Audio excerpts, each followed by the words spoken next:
Assalamualaikum warahmatullahi wabarakatuh.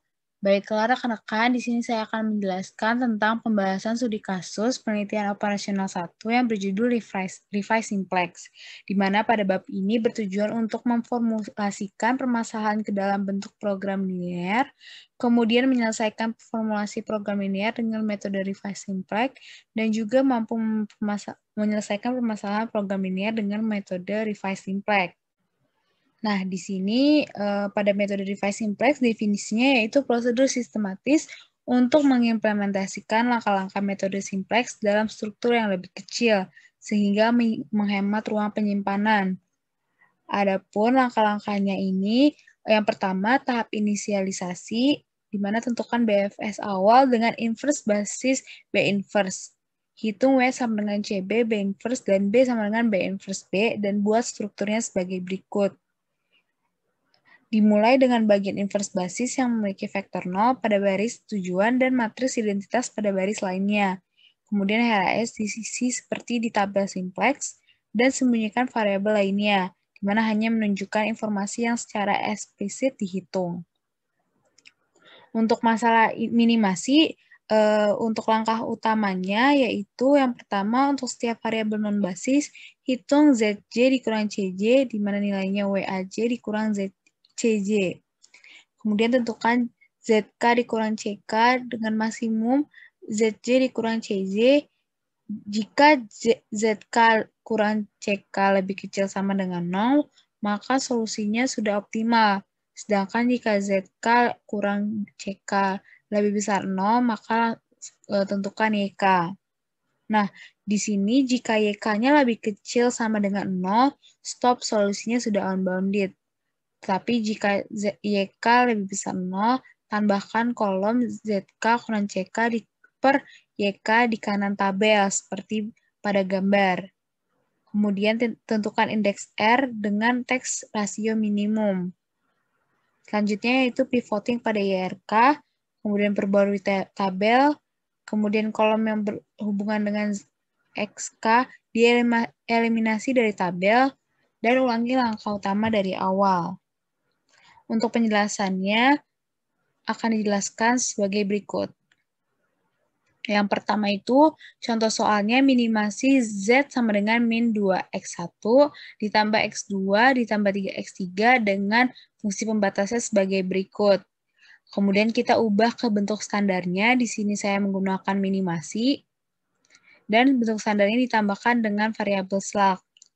Kemudian kita buat matriksnya untuk X, C, A, B, seperti pada gambar, dan dapat diketahui bahwa basis awalnya itu S1, S2, dan X3. Pertama kita buat tabel inverse-nya dulu, kemudian kita gunakan langkah yang sudah saya jelaskan sebelumnya, Z1 kurang C1, Z2 kurang C2, Z3 kurang C3, didapatkan nilai yang masih positif, yaitu 2, kemudian XK ini masuk ke baris. Nah, di mana Y1, maka dari itu kita masukkan ke Y1 ini, Y1 sama dengan B inverse dikali A1. Didapatkan nilainya 1, min 3, dan 2. Kemudian kita buat tabel inverse-nya lagi, karena ini X1, maka kita pakai nilai X1, 2, 1, min 3, dan 2. Kemudian kita hitung indeks dengan tes rasio minimum untuk 13 bagi 1, 2 bagi min 3, tapi karena min 3 ini tidak masuk, karena syaratnya yaitu lebih besar daripada 1, kemudian 6 dibagi 2, didapatkan nilai minimumnya yaitu 3, maka ini dijadikan XBR.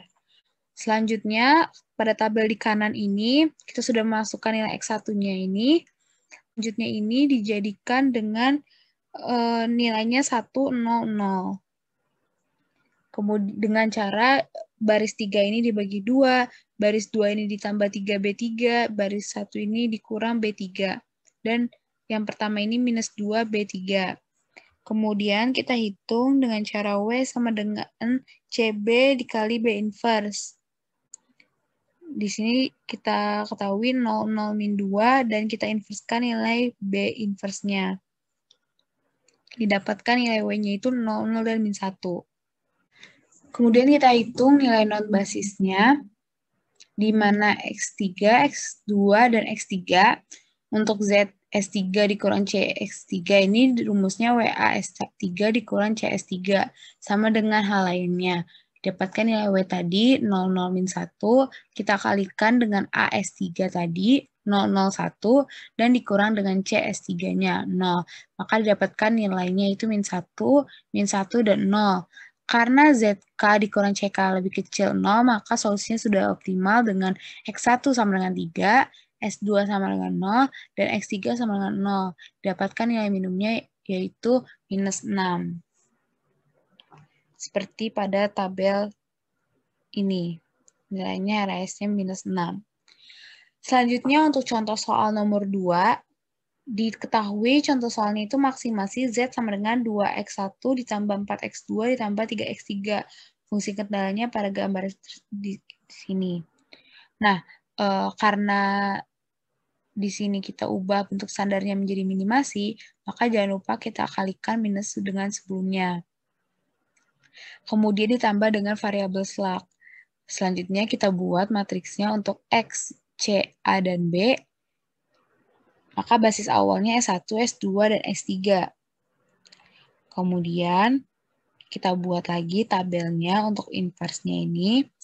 Kita cari nilai X1, Z1 dikurang C1 sama dengan 2, Z2 dikurang C2 sama dengan 4, Z3 dikurang C3 sama dengan 3, maka nilai maksimumnya yaitu 4 untuk XK-nya.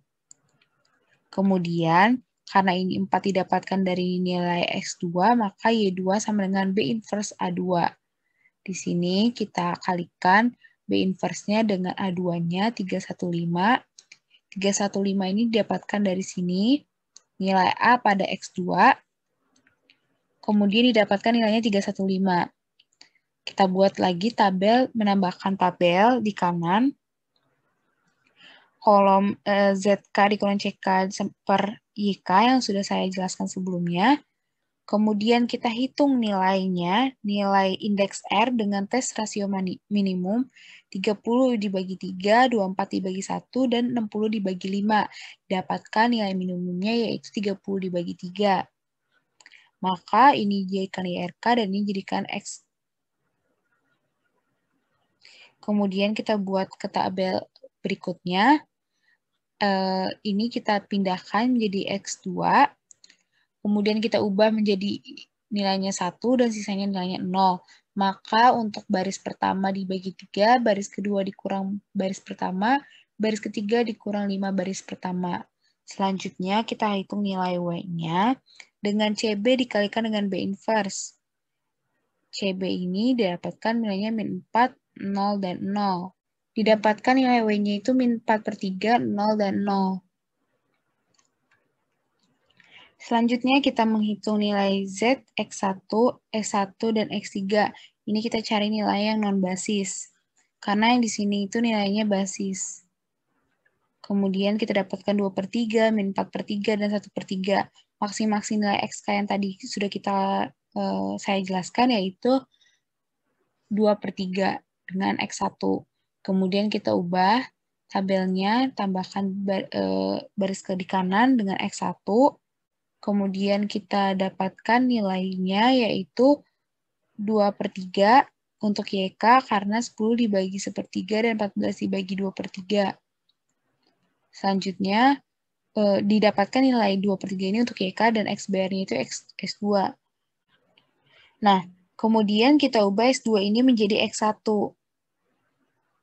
Selanjutnya kita hitung lagi menjadi Z S1 dikurang C S1, Z S2 dikurang C S2, dan Z X3 dikurang C X3. Ini untuk nilai non-basisnya. Didapatkan nilainya -1, -1, dan 0. Karena ZK dikurang CK sama dengan lebih kecil sama dengan 0, maka solusinya sudah optimal dengan X1 sama dengan 21, X2 sama dengan 3, dan X3 sama dengan 0. Dengan nilai maksimumnya yaitu 54. Tadi karena kita kalikan untuk minimasi, maka kita kalikan minus lagi. Baiklah, itu tadi penjelasan tentang studi kasus penelitian operasional 1 tentang device simplex. Mohon maaf jika ada salah kata. Wassalamualaikum warahmatullahi wabarakatuh.